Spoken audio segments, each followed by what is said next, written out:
ఓం మహాగణాధిపతయే నమః. ఓం గురుభ్యో నమః. ఓం శ్రీమాత్రే నమః. పరమేశ్వర స్వరూపమైనటువంటి జ్యోతిష, వాస్తు మరియు ఇతర అనేకమైనటువంటి శాస్త్రములను మనకు అందించినటువంటి మహర్షులకి నమస్కారం. హయగ్రీవ హయగ్రీవ హయగ్రీవేతి యో వదేత్ తస్య నిస్సరతే వాణి జనుకన్యా ప్రవాహవత్. అరుణాం కరుణాతరంగితాక్షీం ధృతపాశాంకుశపుష్పబాణచాపాం అనిమాదిభిరావృతాం మయూకైః అహమిత్యేవ విభావయే భవానీం. శ్రీమాత్రే నమః. ప్రేక్షకులకి ఆ లలితాంబిక అమ్మవారి యొక్క అనుగ్రహం పరిపూర్ణంగా కలగాలని మనస్ఫూర్తి కోరుకుంటూ మనం ఈరోజు ఆగస్టు మాసంలో ద్వాదశ లగ్నాల వారికి మరియు రాసుల వారికి ఏ విధంగా ఉండబోతుంది, ఎటువంటి విషయాల పట్ల మీరు జాగ్రత్త వహించాలి, మరియు ఏ దేవతారాధన చేసుకోవాలి, ఏ విషయాల్లో బాగా కలిసి వస్తుంది అనేటువంటి విషయాలు చెప్తుంది నేనైనప్పటికీ కూడా చెప్పేసిన సాక్షాత్ లలిత అమ్మవారిగా భావిస్తూ, ముందుగా అసలు గ్రహస్థితి ఎలా ఉంది. మనకి శని బుధుడు ఇద్దరు వక్రించి ఉన్నారు. ఈ యొక్క బుధుడు ఆగస్టు 11కి వక్రత్యాగం అయిపోతుంది, కానీ శని మాత్రం ఇంకో 4.5 నెలలు వక్రగతిలోనే ఉంటారు, 4 నెలల పాటు. అలాగే రాహు కుంభంలోని, వక్రించిన శని మీనంలోని, అదేవిధంగా గురువు శుక్రుడు మిథున రాశుల్లో, రవి దాదాపుగా ఈ కర్కాటకంలో 17వ తేదీ వరకు ఉండి 17వ తేదీ నుంచి కర్కాటక నుంచి సింహంలోకి మారుతాడు. బుధుడు కర్కాటకంలో ఉండి ఇందాక నేను చెప్పినట్టుగా వక్రించి ఉన్నాడు. బుధుడు 11వ తేదీ వరకు వక్రించి ఉండి 11 తర్వాత స్ట్రైట్ అవుతాడు. అంటే వక్రించి ఉన్నప్పుడు తన ఓన్ హౌస్ మీద తన యొక్క ఎఫెక్ట్ పడుతుంది. కన్యా మనకి సింహంలో కేతు ఉన్నాడు. ఇక ఈ చంద్రుడు కనుక చూసుకుంటే 1వ తేదీ నుంచి కనుక చూసుకుంటే తులారాశి నుంచి మరలా ఒక 12 రాశులు తిరుగుతాడు ఈ నెల, తులారాశి నుంచి మొదలుపెట్టి. సో ఈ యొక్క గ్రహస్థితిని అనుసరించి ఎవరెవరికి ఎలా ఉంటుంది అనేటువంటి విషయాలు మనం ఇప్పుడు తెలుసుకుందాం. మీనలగ్నము, మీనరాశి. మీనం వారికి కనుక చూసుకున్నట్లయితే ఇక్కడ లగ్నాధిపతి చతుర్థ స్థానంలో శుక్రుడితో ఉన్నందుకు గృహ వాహన సంబంధించినటువంటి యోగాలు ఇప్పుడు మీకు కలుగుతున్నాయి. అలాగే విదేశీ ధనయోగాలు కూడా ఏర్పడుతున్నాయి. సప్తమాధిపతి ద్వితీయాధిపతి సప్తమ స్థానంలో, సప్తమం కూడా విదేశీయానంగా చెప్తూ ఉంటారు. అలాగే మీకు కొంచెం అంటే మీ సిబ్లింగ్ వరుస వాళ్ళకి, తోబుట్టువులకు కూడా కొంతవరకు ఎప్పటి నుంచో ఇబ్బంది పడుతున్నటువంటి ధన సంబంధించినటువంటి విషయంలో అనుకూలత ఏర్పడనుంది, గుర్తుపెట్టుకోండి. అలాగే మరొక విషయం ఏంటంటే ఇక్కడ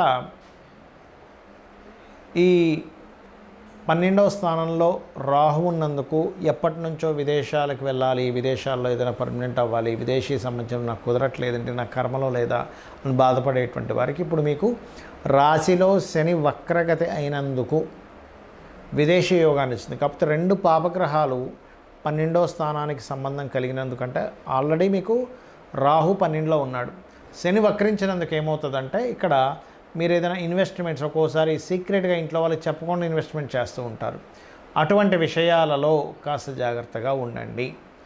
అలాగే కొంచెం జీవిత భాగస్వామితోనే కానీ పార్ట్నర్స్తో కానీ కొంత ఘర్షణ ఏర్పడనుంది, గుర్తుపెట్టుకోండి. కొంత గొడవలు, ఘర్షణలు ఏర్పడనున్నాయి. అలాగే మరొక విషయం ఏంటంటే ఉద్యోగం కోసం ప్రయత్నాలు చేసేటువంటి వారికి banking, creative related, fashion related, లేకపోతే పౌరహిత్యంలో ఉండేటువంటి వారికి ఇన్సూరెన్సెస్ రిలేటెడ్ సంబంధించిన ఆ యొక్క రంగాల్లో ఉద్యోగ అవకాశాలు ఖచ్చితంగా వస్తాయి. ఏదైనా కొత్త కోర్సెస్ చేయడం, ఆ కోర్సు ద్వారా ఉద్యోగం కోసం చేసే ప్రయత్నం కూడా ఈ నెల మీకు చాలా అనుకూలంగా ఉంది చెప్పాలంటే. ఇక వ్యాపార సంబంధించిన విషయంలో లోకల్గా కాకుండా ఏదైనా ఇంపోర్ట్ ఎక్స్పోర్ట్ సంబంధంగా చేయాలనేటువంటి ప్రయత్నం కూడా సఫలీకృతం అవుతుంది. మీరు ఒక ఆఫీస్ పెట్టుకోవాలి, గృహం కట్టుకోవాలి, లేదా గృహానికి కాస్త ఎక్స్టెన్షన్ చేసుకోవాలి, పైన ఇంకో ఫ్లోర్ వేసుకోవాలనేటువంటి చేసేటువంటి ప్రయత్నాలు అనుకూలిస్తాయి. 4వ స్థానంలో 2 శుభగ్రహాలు ఉన్నందుకు. కాకపోతే డైలీ లైఫ్లో కొన్ని ఆటంకాలు ఏర్పడుతుంటాయి 6వ స్థానంలో కేతు ఉన్నందుకు. మీరు ఎక్కడికైనా ప్రయాణం చేసేటప్పుడు, ఏదైనా ఒక కొత్త పని ప్రారంభించేటప్పుడు ఒక్కసారి గణపతిని తలుచుకోండి.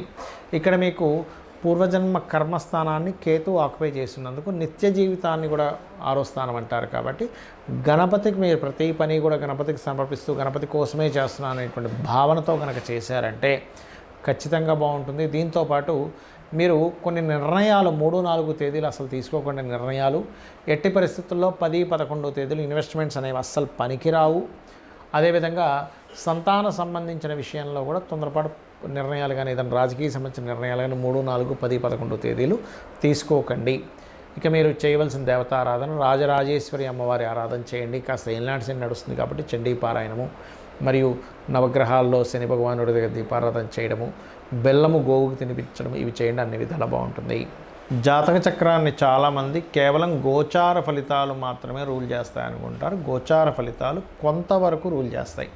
మిగతా నవగ్రహాలు ఇక్కడ చాలామందికి ఏంటంటే అపోహ, ఏమంటే శనే బాధనిస్తాడు అనుకుంటారు. కాదండి, ప్రతి గ్రహము కూడా మనకి చక్కగా మంచి పని చేసి పెడుతుంది, ఇబ్బంది ఇస్తుంది. అంటే ఎలాగా ఇబ్బంది అంటే తన స్వయంగా తన ఇష్టం వచ్చినట్టుగా ఇవ్వడం కాదు, మన కర్మ పూర్వజన్మలో చేసుకున్నటువంటి కర్మ ఆధారంగా ఆ యొక్క ఫలితాలు జరుగుతూ ఉంటాయి, గుర్తుపెట్టుకోండి. అయితే ఇక్కడ మీరు గమనించినట్లయితే ఈ యొక్క గ్రహాలు ఏవైతే ఉన్నాయో ప్రధానంగా మన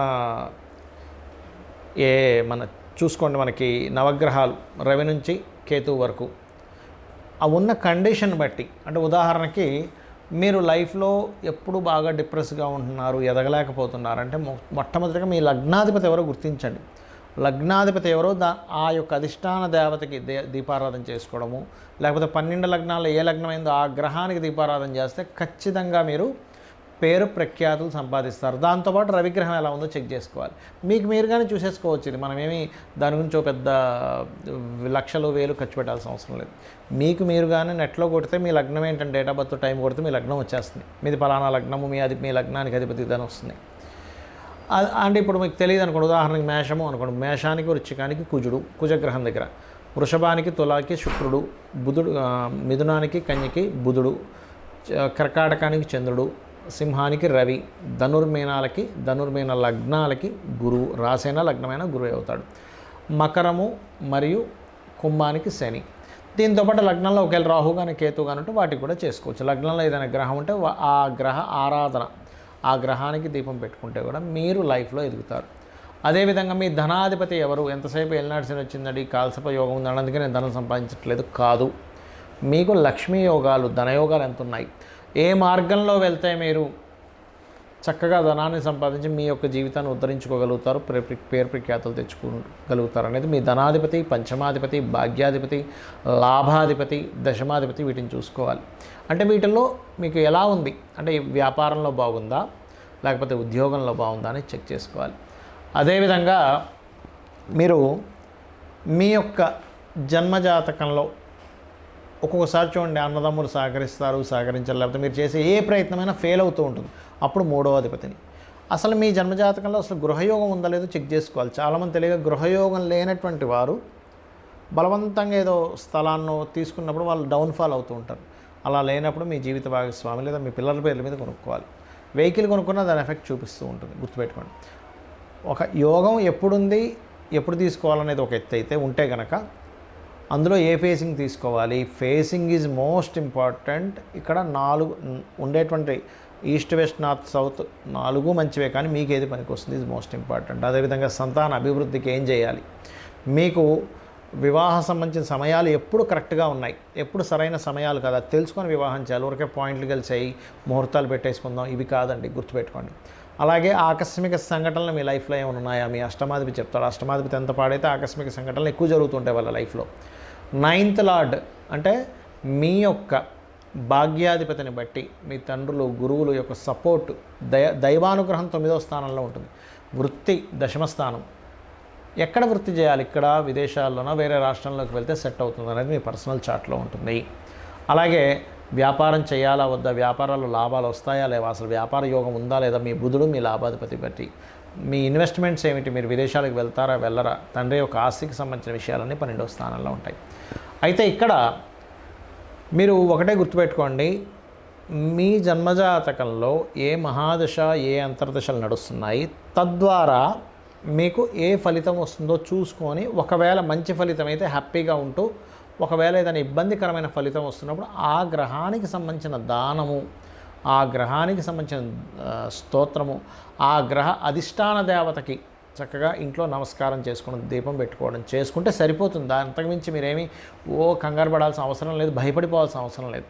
కాకపోతే మరీ తీవ్రంగా ఉంటాయి కొంతమందికి, వారి దగ్గర ధనం ఉంటుంది. అలాంటి వారు ఏ హోమమో ఇంట్లో చక్కగా సత్యనారాయణ వ్రతమో, చండీ హోమమో, లేకపోతే గణపతి తర్పణమో, మీకు సుదర్శన హోమం, మీ ఇష్టదేవత 4 డబ్బులు ఉన్నాయండి నేను చేయించుకోగలను, కానీ ధనం లేకుండా ఏదో అమ్మో డబ్బులు పెడితేనే కానీ భగవంతుడు కనికరించడు, గ్రహం కనికరించదు అనుకోని మాత్రం ఎప్పుడూ అనుకోకండి దయచేసి.